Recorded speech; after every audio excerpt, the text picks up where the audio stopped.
right, ladies and gentlemen, you know what time it is. It is Wednesday.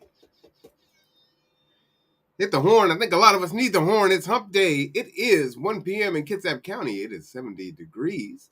And you know what time it is. It is tipping points and puzzle pieces. I know we've been gone for a while, but we're back now. And tipping points and puzzle pieces isn't a show without the illustrious, infamous, famous. Oh man, there's so many adjectives for this man here. Mark Boatwright-Frost. As long as none of those adjectives are boring. Boring will definitely not be one of those adjectives. How are you doing, sir? I'm doing pretty good, though. I'm really feeling a little challenged about today because topics keep shifting in my head for this, and I know that you don't know what they are, but the trouble is I don't know what they are either. So this is going to be an interesting show. Oh, I love it. For sure. What show is this? Is this 32? This is 32. Episode So 32. We are grinding right along. And just to be sure, that is 32 weeks in a row. Hit the horn. Talk about consistency. We are here every Wednesday. Same bat time, same bat channel. But let's go ahead and jump on into it because there's a lot to unpack. okay, so first thing I want to say is those of you who are on Resiliency Rocks, there is a poll up on Resiliency Rocks that went up yesterday, and there will be a poll going onto my Patreon page for those of you who subscribe to the Patreon. And that poll asks you what you think we should talk about after 32 episodes. We would like to hear from you guys what you think the topic should be for episode 35. So hop on to Resiliency Rocks if you're a member. If you're not a member, ask to be a member. And it'll go up on Patreon tomorrow. You'll see the Patreon link.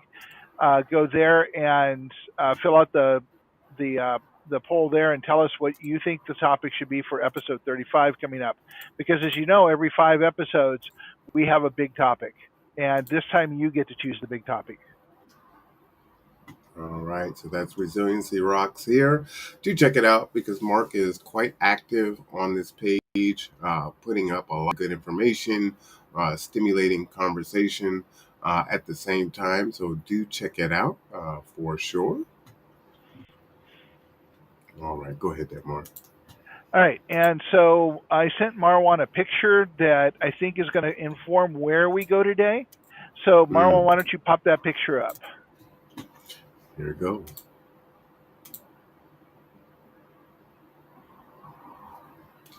What do you mean there is no clean water, no more food, no more plastic for ski boots, no more gas for my car? What do you mean by extinct?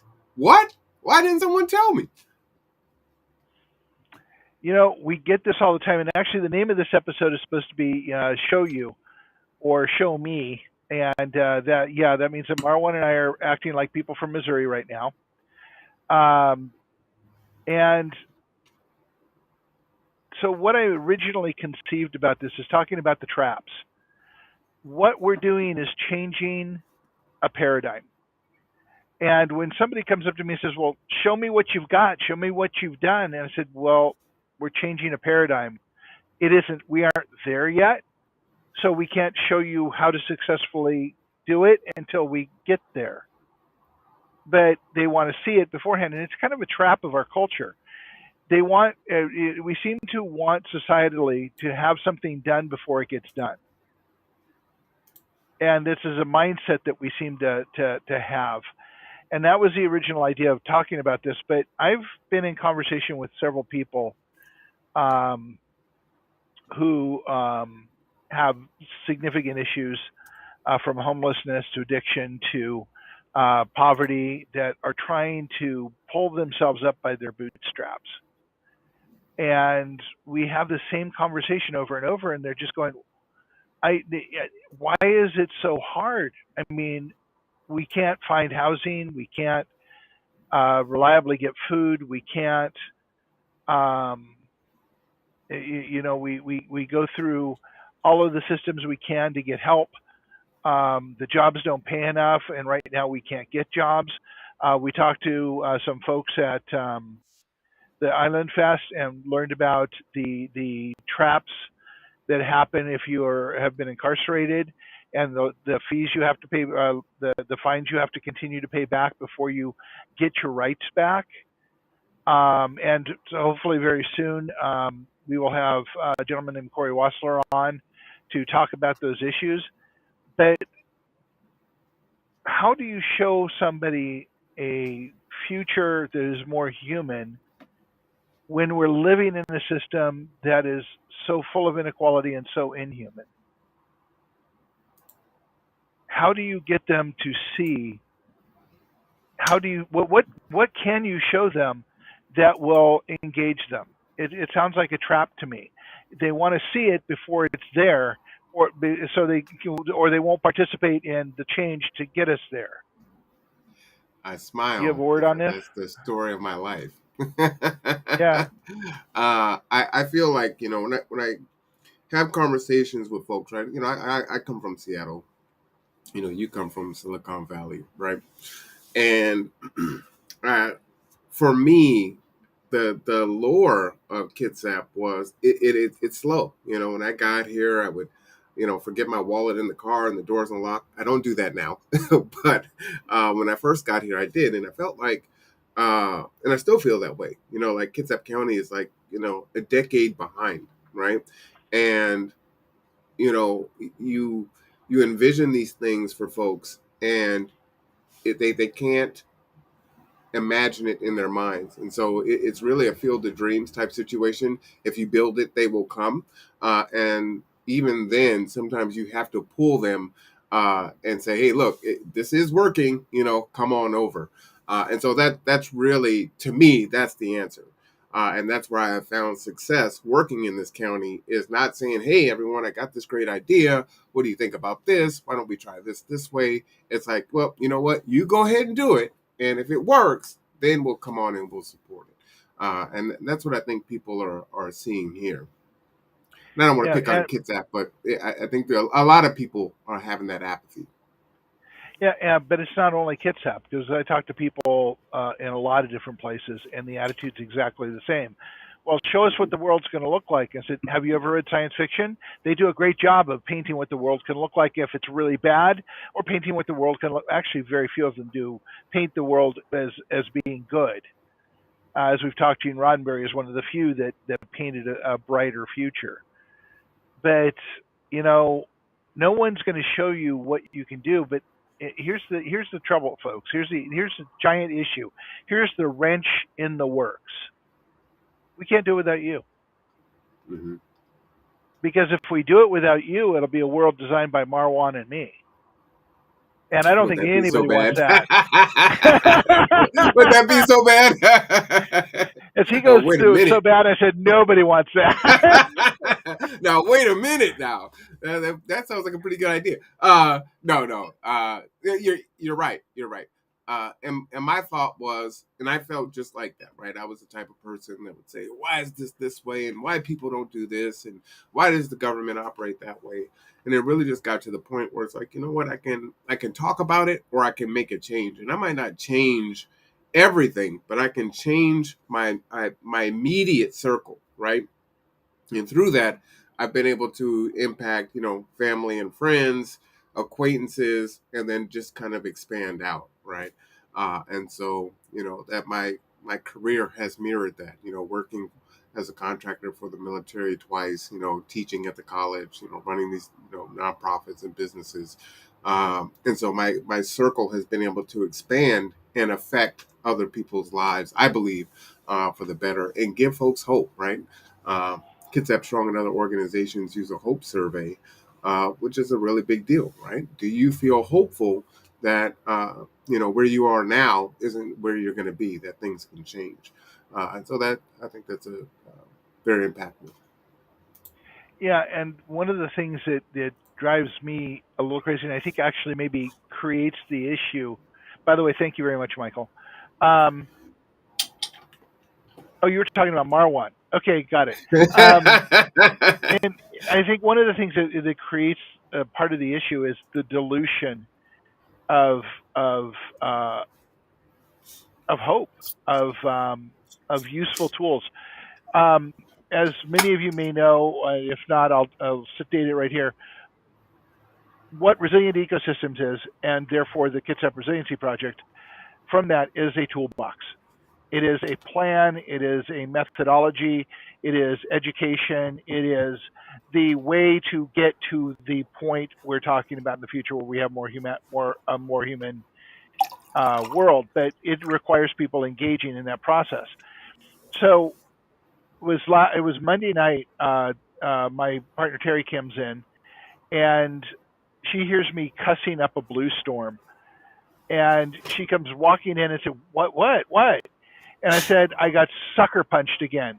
I saw this thing on Facebook that said, "We're a group that offers tools and a plan and tasks and does all this stuff to help about climate change." And I go to the page, and it's the same garbage you always see. It's a collection of videos from news articles around the world. There aren't any tasks, and they say uplift these three people who get paid to speak. And I'm like Hmm. going, I see this stuff. It takes me about a minute and a half to analyze how effective their page is or how effective that what they do is, because that's kind of what I do. And I get so angry, and I'm going, so I immediately unsubscribe because I don't want their garbage being sent to me. But essentially, and in the last 4 days, I've seen 7 of those pseudo organizations pop up on Facebook trying to, with their algorithm, trying to hook me into more of them, and they do nothing. There's sync for you to donate to that actually goes nowhere and does nothing of any use. That is run by a group, like a private equity group type of organization. I'm not saying it's private equity. I'm saying it's that kind of thing. It's like a machine, and actually, that's something we should probably talk about today. Is the machine mindset that we have, that kind of runs everything. But we'll get there in a moment.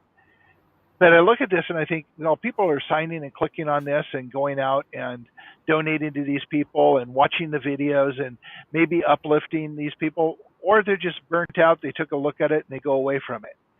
And here we are, actually do have a methodology, do have a plan, do have a way to get there, have all of the pieces in place. We have workshops to teach people, and we can't get anybody connected because we can't spend the $10,000 to splatter it all over every place.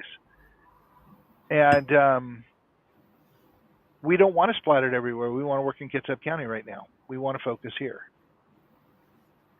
So we have a dilution of effort, and that's kind of how things get co-opted. You've heard me talk early on about the '60s and the peace movement, or the probably half a dozen movements going on that were all kind of linked to the one thing in the '60s. And by the mid '70s, they were, Peter Mac shirts you were buying at J.C. Penney's, and striped bell-bottom jeans and a really cool long haircut. So the movement basically got co-opted by corporate America, by media, to look cool and act like you're a hippie without actually having to, live the lifestyle. Right.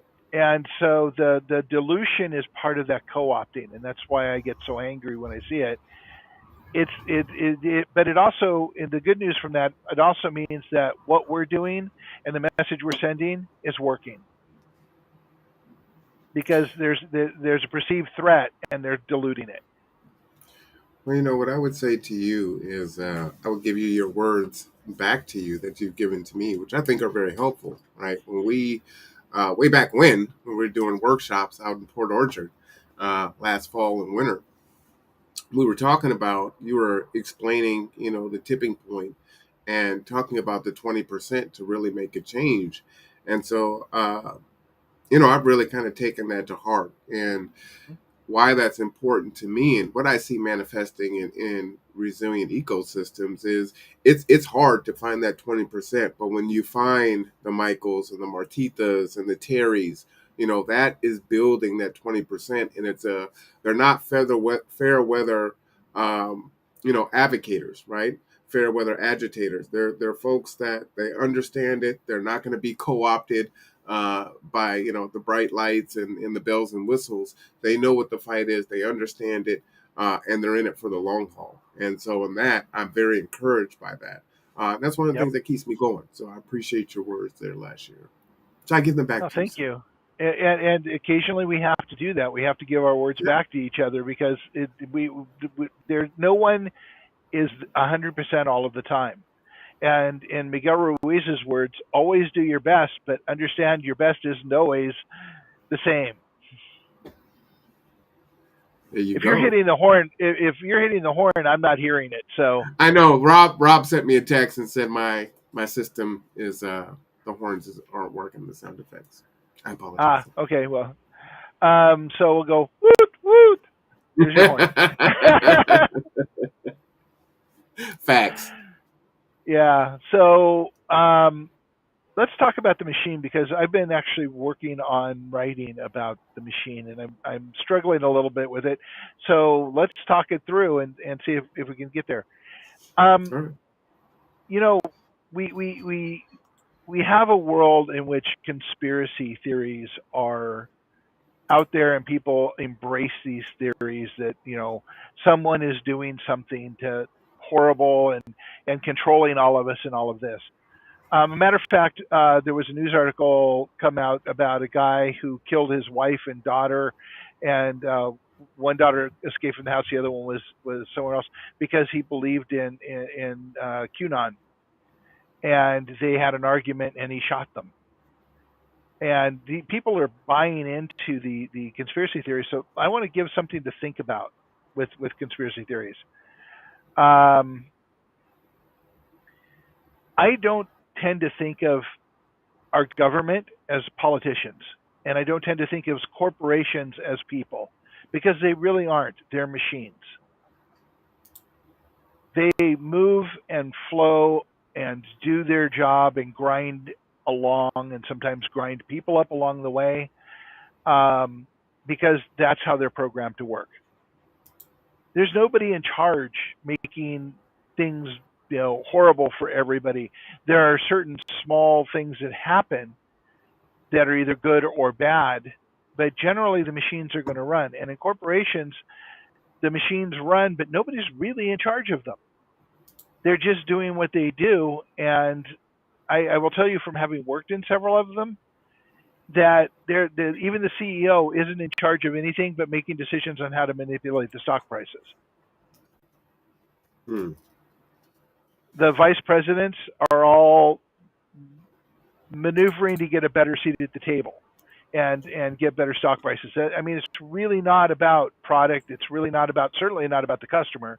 It's about stock prices, which is the product.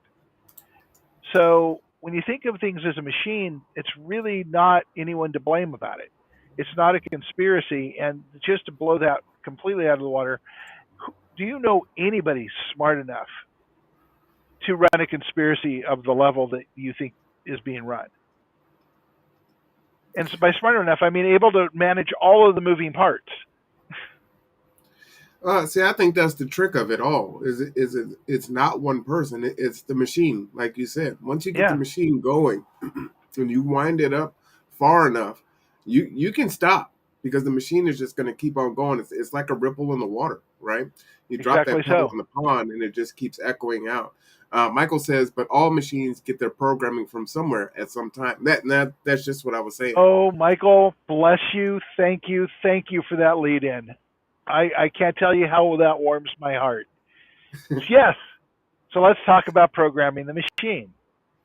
Marwan and I started this conversation by talking about we need pieces. We need people to jump in and learn stuff and unlearn stuff and make friendships and break bread and all this stuff. But the bottom line of all of it is learning how to reprogram the machine to support humanity instead of destroy humanity. And if we don't do that, well, then it won't matter. You can sit there and watch your football games and not to diss on football. Go Vikings. Um, Go yeah, I Bills. know What are you talking Marwan about? didn't know that I was a purple and gold fan. Um, but you can sit home and watch TV. You can do the sitcoms. You can do whatever. You can call all the climate change stuff nonsense. I don't think that's easy to do anymore after we just had a record series of hot days here. Um, Not just here, right? but everywhere. I mean, and then Okay. flooding in Pakistan. I mean, it's bad and it's going to get worse. That's just reality today. What we do about it, that depends on us coming together, and no one is going to do it for you. I think, do I say that every week, Marwan? Nobody is going to do this for you. No politician, no corporation, no superhero, no alien is going to do this for you. So, how are we going to do this? Marwan and I have a plan. I need my white cat. There you go. Marwan and I have a plan. Oh, wait. Let me. Um, we actually we've developed over 2 decades. Um, all it needs is you. We can talk, we can show you, and we can have a great time on the way. We can create job security, we can create food security, we can create a whole bunch of connected neighborhoods. We can make sure somebody has your back. Um, okay. I was reading Jeff's comment. Yeah, Seattle. I've talked to a lot of people in Seattle. Actually, a wonderful woman named Andrea Farrell came over for the first meet and greet at Cups Cafe. We had a long talk. She's now on our advisory board.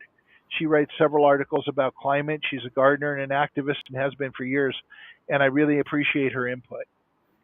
Oh, I look forward to meeting her. Yeah, and sometimes that input involves kicking me right square in the behind. So that's a lot of fun too. I know it sounds kinky that I say that I enjoy being kicked in the behind, but sometimes we all need that. Jeff says, I mean, the Northwest still call this whole state Seattle. Yeah, well, whenever I talk to somebody on the other side of the country, I say, yeah, I'm just west of Seattle. They say Kitsap again, and they go, where? What? Yeah, But it is anyway, easy to say Seattle. so what we need is people to bring their pieces. Why do we need to bring people to bring their pieces, Marwan? Because that's the only way change is going to happen. That's the only way we're going to reprogram the machine. And it's the only way we will represent everyone.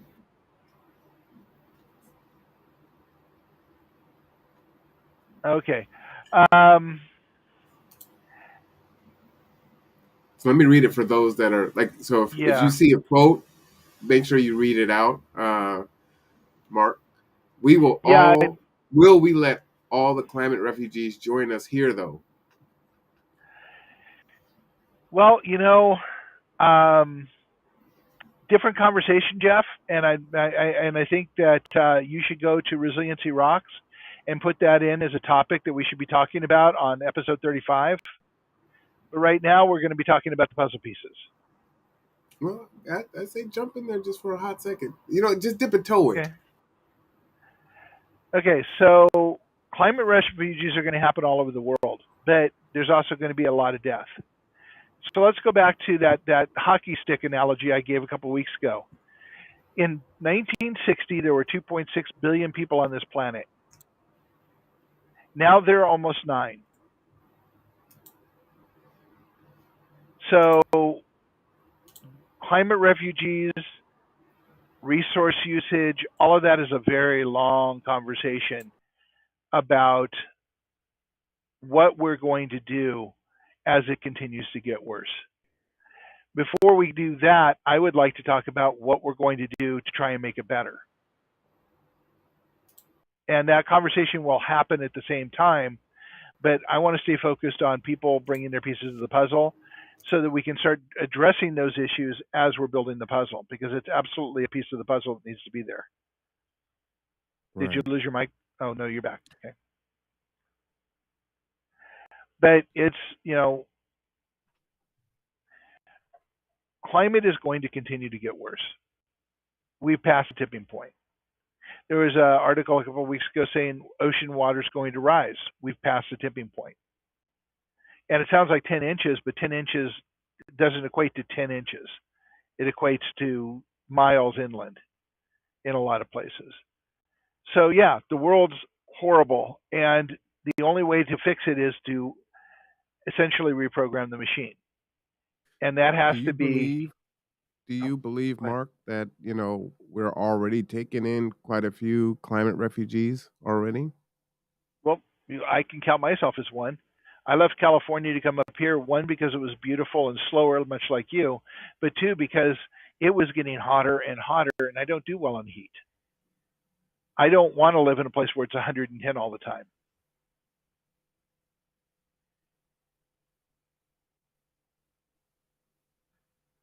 But there will be a So, limit though, right? well, yeah, well, okay, so let's step back from that for a second and look at it from a more macro view. Sure. We think of our property and we think of our place and that we are going to take in climate refugees into our neighborhoods and our communities, in our towns and our cities, and that's going to create a crisis for us. An Aborigine in Australia would tell you that that mountain over there has been there for 10 billion years. How can I possibly think that I own it? People have come through here for 10 billion years or for 3 million years. How do I say that they own it? The points of view and the perspective is very different. When you step back and say we have a whole bunch of people that will no longer be able to live where they are, and they're going to have to go somewhere where they can live, where does that conversation from the Bible about love your brother come in? And how many of our brothers can we handle when our resources are strained? And let's talk about a slightly different version of that for just a second. The county and the cities are looking at bringing in another 200,000 people to Kitsap County in the next 5 to 10 years. We don't even know what the water table. 200,000? Yeah, Wow. they're looking at coming up to about 500,000 people in Kitsap County, and they want to pave the land and build McMansions and in their growth look at growth. Where are they going to get the water? We Mm. don't know what the water tables are doing. We're 100% aquifer here. How can you even plan to bring in that many people and develop to do that? And development in and of itself is going to hurt the water tables and our ability to recharge the aquifers. So, how do we justify announcing those numbers when we don't even know what our resources here look like? Let me read Jeff's comments and then I'll make a statement and then continue. Jeff says, Okay. because when you get here, they will tell you you can't set up a tent because it is their property, all of it. And those are just paying customers. What I was going to say was, while you were speaking, is we are still due for the big one. And so we may Yep. actually be the climate refugees trying to go somewhere else, right? Exactly So there so. is that. So it's I think we need to change our perspective, get more perspective, and change our perception. And if we don't do that, that's part of the puzzle. Is we need to get a greater perspective so we can change our perception and then start reprogramming the machine to address the real needs here. And the real needs are yes, there are going to be climate refugees. That is without question. Yes, we may be climate refugees after Cascadia, which no one is talking about while they're trying to sell the land. But you remember Oso a few years ago, the big Mhm. landslides? Yeah. Okay, those that was built on land that was known to landslide. Yet I don't remember any lawsuits that went against the people who built those homes or sold those homes. Mm. Where's the responsibility? We've talked. You and I have talked offline about this, and I may have mentioned it as we pass in here. But there's where the old building bowling alley is on Lebo. Mhm. Right across the street from that is a new a 5 unit building going up. The only reason that building is being built and the only reason it's being built the way it is to block the view behind it of the people behind it. If you look at it, there's no other conclusion you can come to. So somebody signed off on that design in that spot. and is building that building, which has a view of the balconies look right into the building behind it. There's no Mhm. other view. You're looking at the building that you're blocking. So I look at this and I think, yeah, we need different perspective. We need to think about what precedents things like that set, and hold people accountable. Because when we're talking about people, 200,000 more people here, when we know we're in the window of Cascadia, I'm pretty sure that's not in the disclosure of any of the real estate purchases. Mm. How do we build for 200,000 more people and justify all of the building to do that when we don't know how much water we have? Jumping in on Jeff's statements here. But we can create and support an infinite amount of people and still live within the environment. It's possible. That would be major reprogramming of our machine. Am I starting to get this? I would say yes. And our local machine.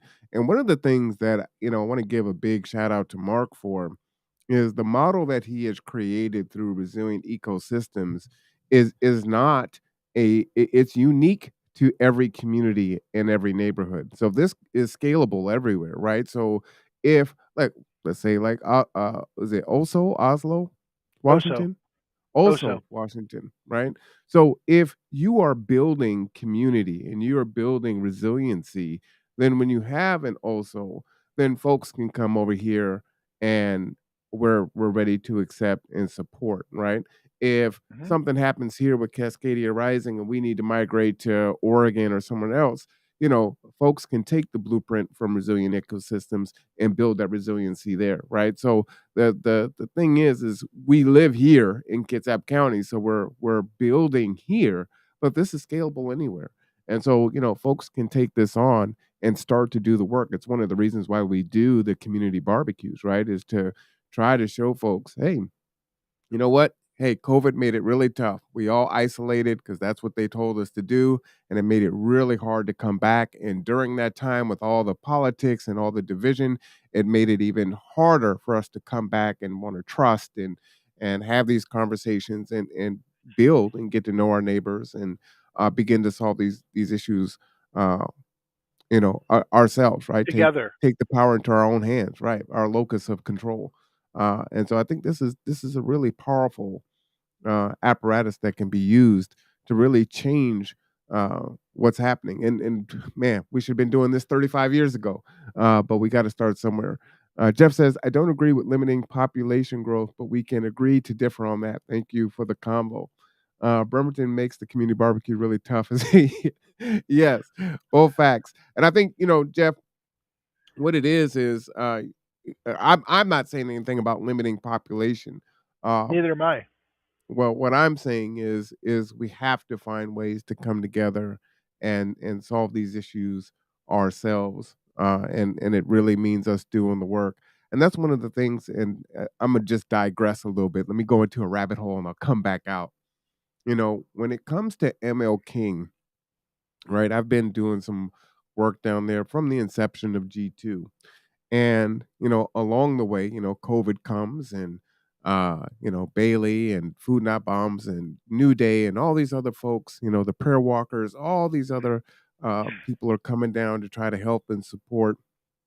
COVID's over, folks are still doing their things. And then I meet, Bremerton Housing and Equity Advocates. And, then I meet Jeff and I meet Sean and I meet Michael and I meet, you and I start working together.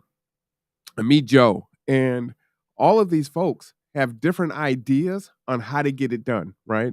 Some are more, in your face, let's go, let's fight, let's do what we have to do. Other folks are more planners, uh, and that's the beauty of it is, although it's not a perfect vessel and there's a lot of conflict in trying to advocate for the same population of people, everyone is trying to do that. And that is the puzzle piece.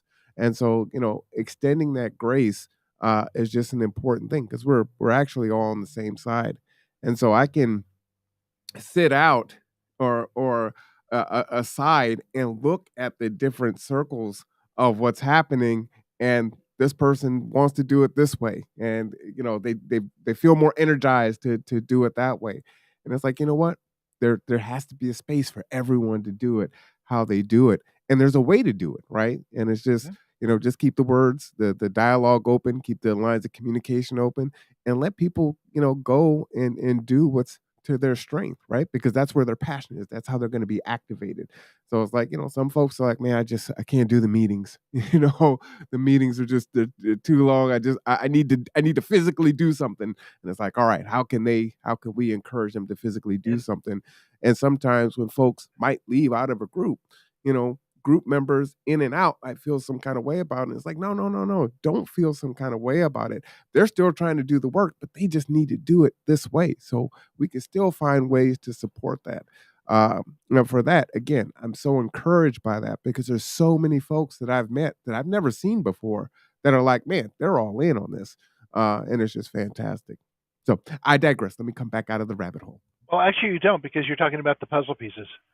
Oh, And okay. the idea about that's about the edge of the puzzle. We put together the edge of the puzzle, but the puzzle pieces are going to be wildly diverse and all have different ways of approaching things. And the idea is to map what they're doing and where, so that we can bring it together to most effectively a model what the future needs to look like. B, change things that need to be changed and prioritize what those are, and drive the change through the powers that be, local, state, federal. But we also need to capture their ideas, their questions, their points of view, because that's what's going to make us go, oh, well, heck, I never thought of that. Wow, that's something that has to be addressed that we never asked that question. Or gosh, that's a great thing. Let's see how we can plug this in here. But we need the people to bring those pieces, because otherwise, as we go back, it becomes the model of Marwan, Mark, Terry, Martitha, Michael, and the advisors. And while that's a pretty good model, there isn't anywhere near enough diversity in us to make it a relatable or representative model.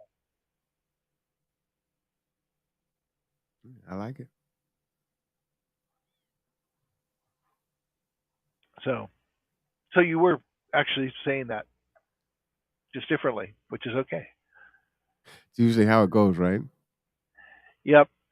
So Michael and I have been chatting on Messenger through this, and I basically said, yeah, Bremerton's pretty dysfunctional about the Parks and Rec folks, and that's just the truth. It's hard to get an event up and running unless you go down and talk to them, I guess, face to face. Michael's been work for those of you who don't know. Michael's been working on this for almost 2 months now, trying to get the permitting straightened out and everything else, and it's not been an easy task. And this is something else you have to look at when you're trying to put something together, because you know if it's not your neighborhood, then the most likely place that you're going to want to meet is one of the local parks or open spaces. And if they make it very difficult for you to assemble there and have an event, that limits our ability to communicate together.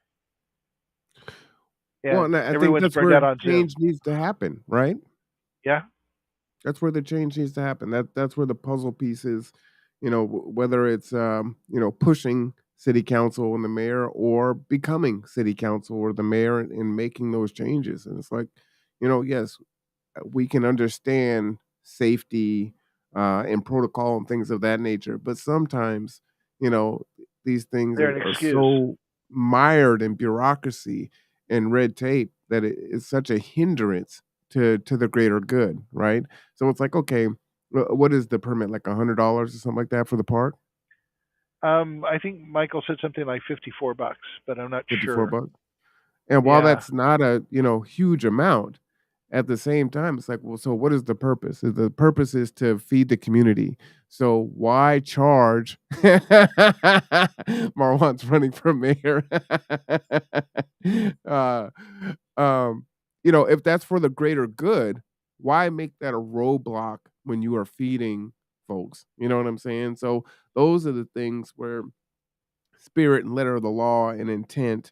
Um, if you're having a party or something like that, that's one thing. But just looking at those things, Should be so. It and sounds like something that should be brought up at the city council meeting and ask why is it so hard to get a permit to have a community barbecue at a public park in Bremerton.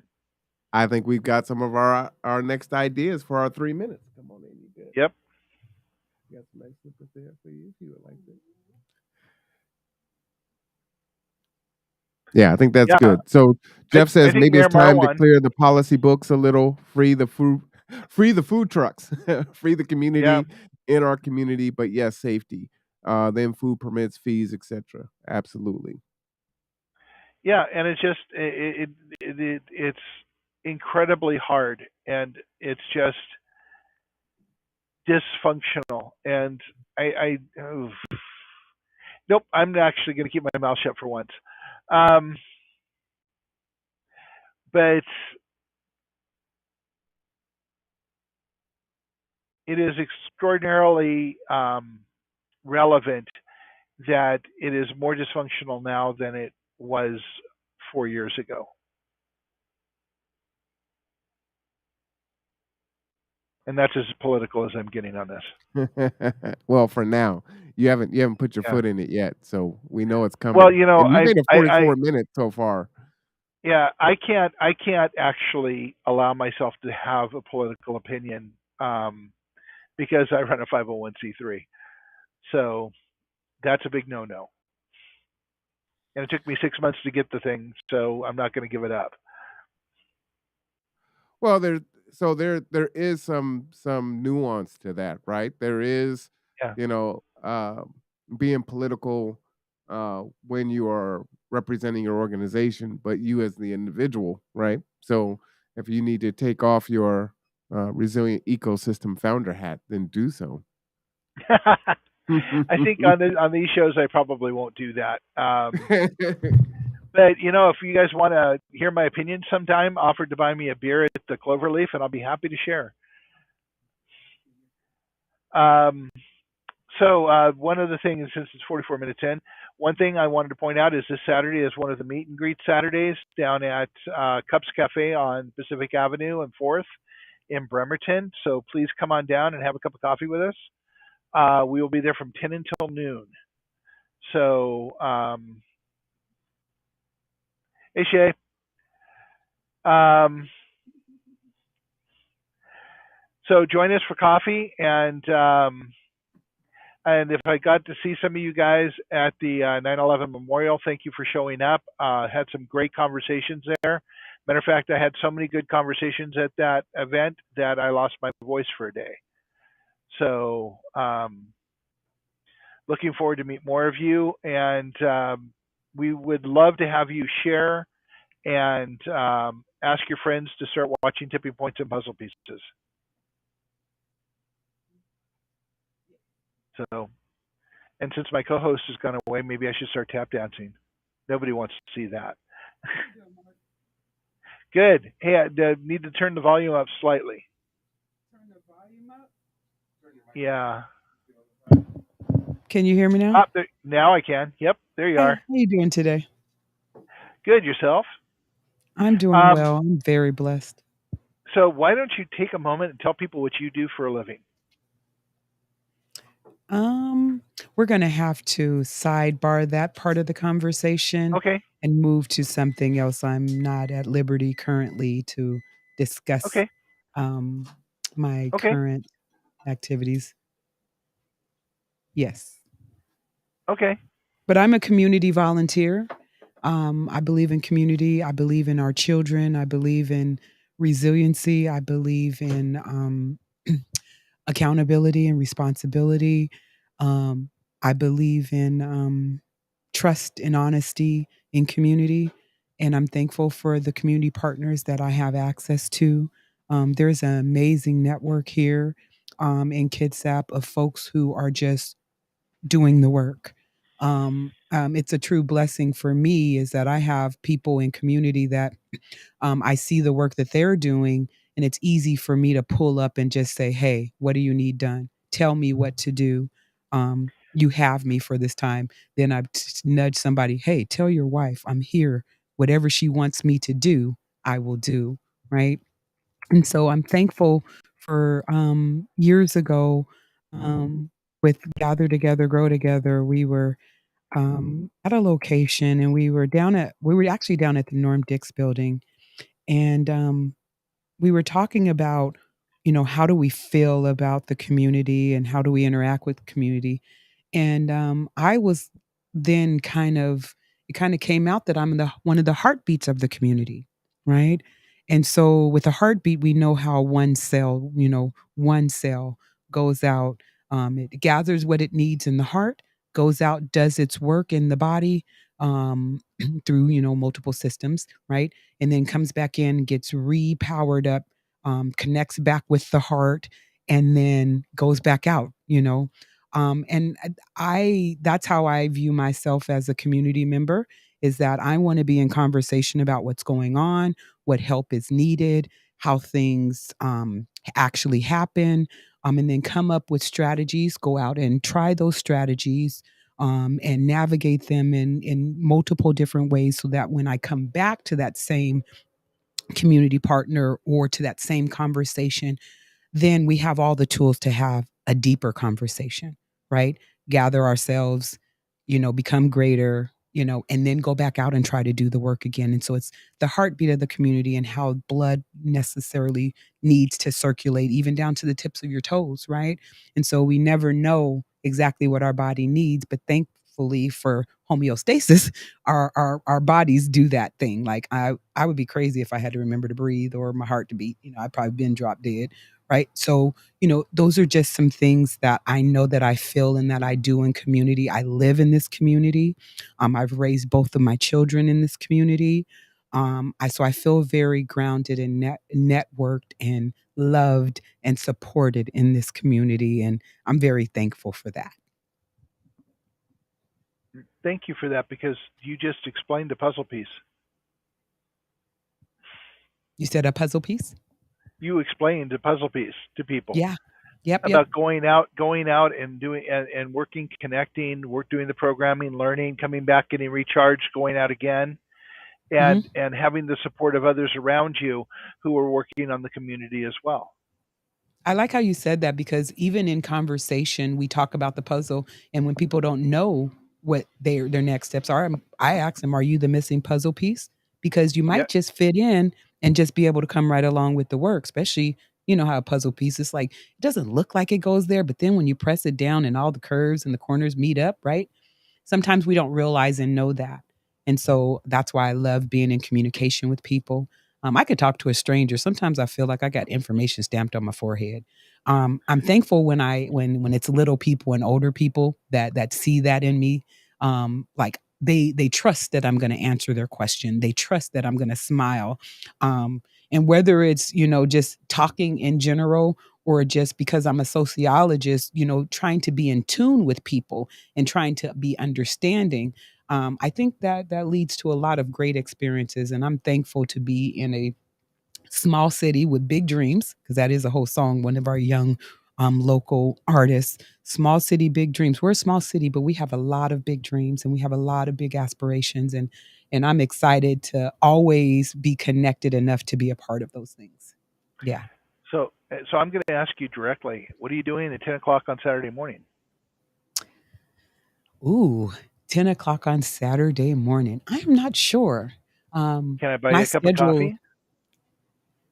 probably. Yeah. Okay. What's going on at 10 o'clock on Saturday morning? We are going to be at Cups Cafe for a meet and greet, and I'd love to sit down and talk to you one on one with things that would probably be not inappropriate, but would detract from what we're talking about here. Oh, okay. Um, but I'd love to have the conversation about what the project is, what we're trying to do, how it's supposed to be all inclusive, and how we can maybe how I'd love to get your thoughts on how to engage people in the understanding that they have a piece of the puzzle and that Mm. if they bring it, they empower the entire puzzle. Yeah. They might, and the funniest thing is that people don't even realize you're already the Nope. missing piece. We just happen to connect up. You know what I mean? And Sometimes you nobody, don't know yeah, who you need. You don't know who you need. You never know what people possess. And I think that's one of the most beautiful thing about people, that you never know. And when you give chance Yep. and opportunity and space and access and inclusiveness, whoo, that's when Some that's when that amazing beauty things comes out. happen. Yes, yes, Yeah, yes, yes. and I just want to throw a side thought in this about the whole thing. I talk to a lot of people who feel alone and like they're the only ones experiencing what they're experiencing. That's Which, because we don't as I communicate. yeah, and as we get older, we realize that that's just absolutely not true. That we aren't alone. Let me guarantee you, you're a piece of a puzzle, and you connect to other pieces of that puzzle. It exists. You just have to be in the space where you can be a piece of the puzzle. Yes. Yes, yes. Because most people, they have everything that they need to be that piece, right? But we will tell ourselves we're not shaped right. We're not the right shade or color to go into that spot. We're not the right entity, right? So many Right. different things about You that don't know puzzle enough. piece. You don't know Yeah. enough, or you don't feel well versed, or you can't speak like them, or you don't have the educational background, or yeah, no, no, no. It What you it got it is takes what we it all. need. We need Yeah. it all. Absolutely. We need it all. Absolutely. Diverse conversations and, take diverse people. We have a lot of heavy social barriers and problems, everywhere that we go. So it takes that deeper, dive and the ability to want to engage more, right? And Yep. to ask the wise. I remember being in college. It was like if you ask the wise 5 to 7 times, you'll end up with something completely different than what that first answer was, because it forces people to think a little bit more, right? So if I just keep on saying, well, why that? Then you have to dig deeper than what you've already just told me. And so Yep. that can be a beautiful conversation of allowing someone in a nice way to dive deeper, because a lot of people want to be very surface, and then people will say, hey, how you doing, and they really don't even want to know, right? And so then you also learn to censor yourself, because you don't want that disappointment in conversation and communication. Communication is the true key, and we just don't Yep. do it as well as we think we do. A lot of us, really just stand up, oh yeah, I'm a great communicator. Well, have you asked other people, right? Was just in a conversation just yesterday, and the person told me, I asked them about something, right? And they told me what had happened, right? And so then I then told them how that made me feel on their actions. And they were like, well, don't do it like that. I said, stop. That's what good communication looks like. You tell me what happened, I tell you how I feel, and then we walk away like, "Oh, I understand. We understand both sides, and it could happen again, but at least we're aware and we're being accountable in the moment."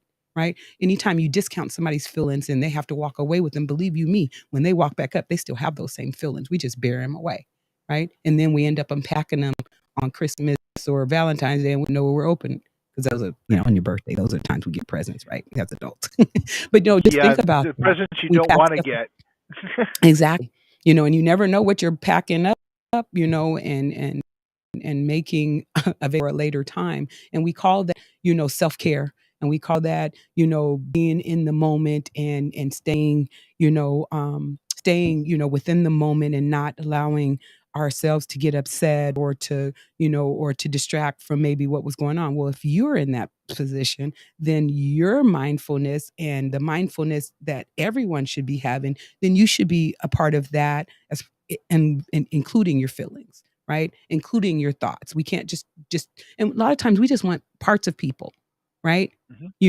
It could be that, hey, I want to Uh, invite you to this conversation because I have a need and I have a want, but you don't understand what that person may need and want from that conversation, or the needs or want that come out of the conversation, so right? We're I social want to I people. want to make I want to make a note right here for people who are watching. Shay is modeling the behavior of connecting with your neighbors. This is what we teach in the workshops. How to engage with people and hear what they're saying, how to Mm, feed back to them that this is what I heard, is that what you meant? And so that you can clearly communicate. And the trick is greatest gift you can give anybody is to hear their story, because yep, people feel unheard. yep. So she is The whole modeling story right too, not now the the parts that I behavior. want to hear Yeah. either. Yeah. Yeah. Mhm. The whole thing.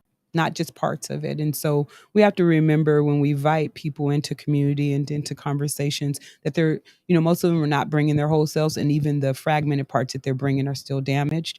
A lot of people have a lot to say.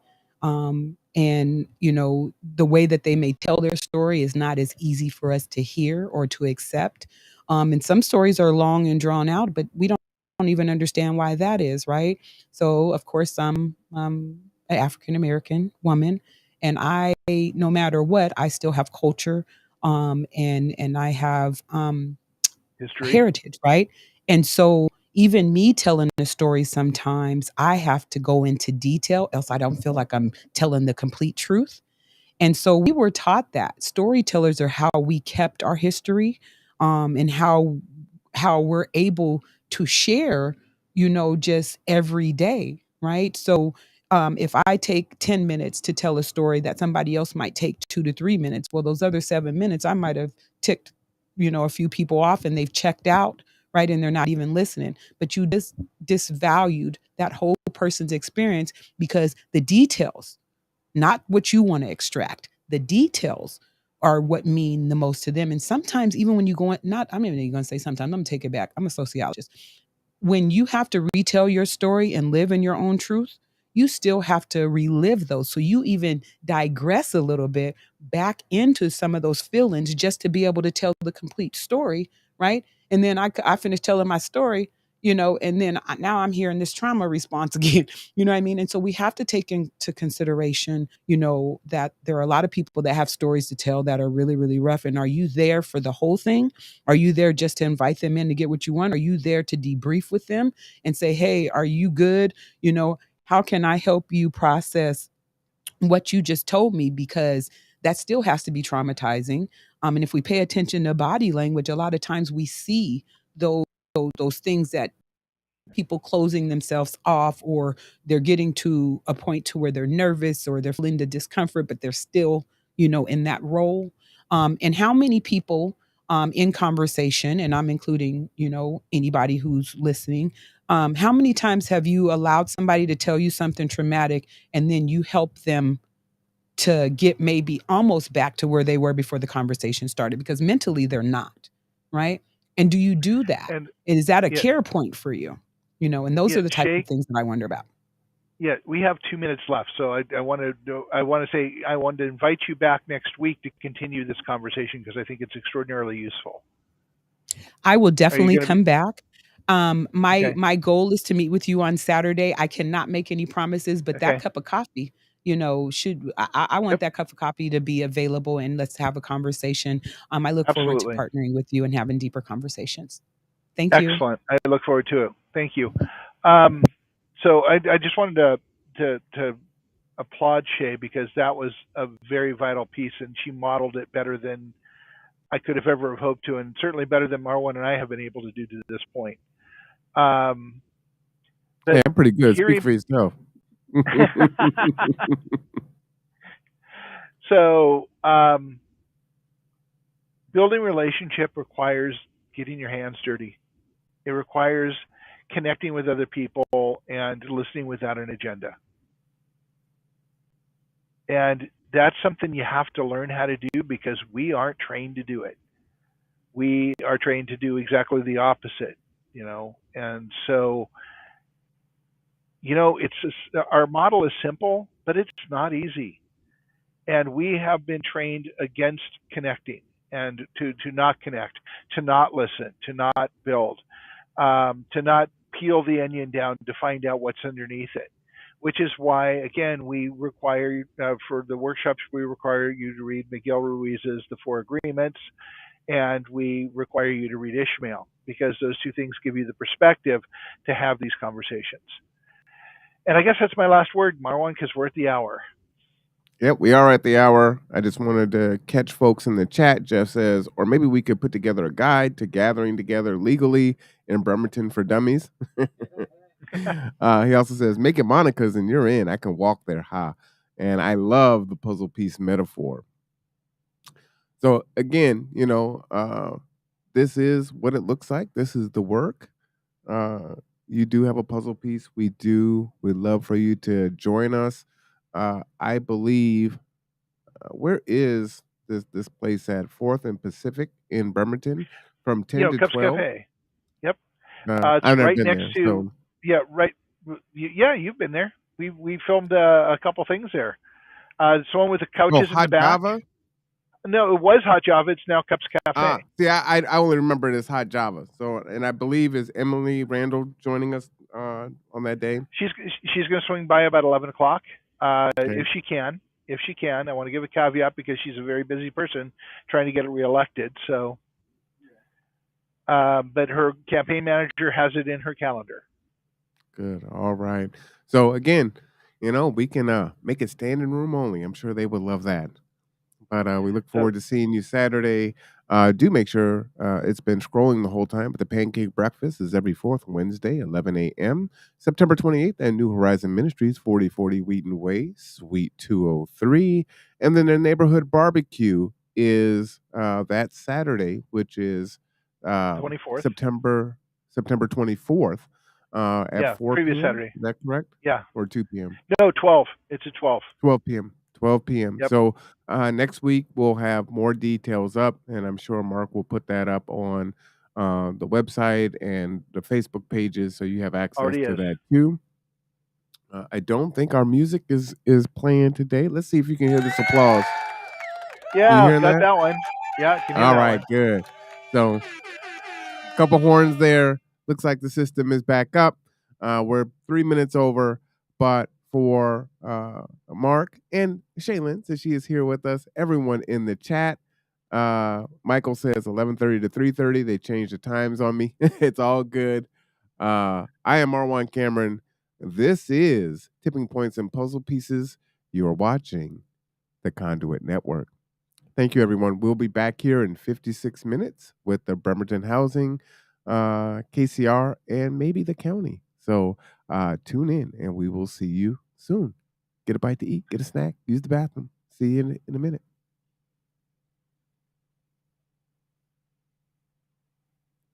I'm determined to find some music, so just not gonna tell it to finish music. Sometimes I'm stubborn that way. Yeah, there's about 8 or 9 songs I would love to play in the background of these to intro them because they would be really good for the thing, but then we get a strike in half a second. Well, A little Sade to intro your set. There you go. All right, see you in an hour, everyone.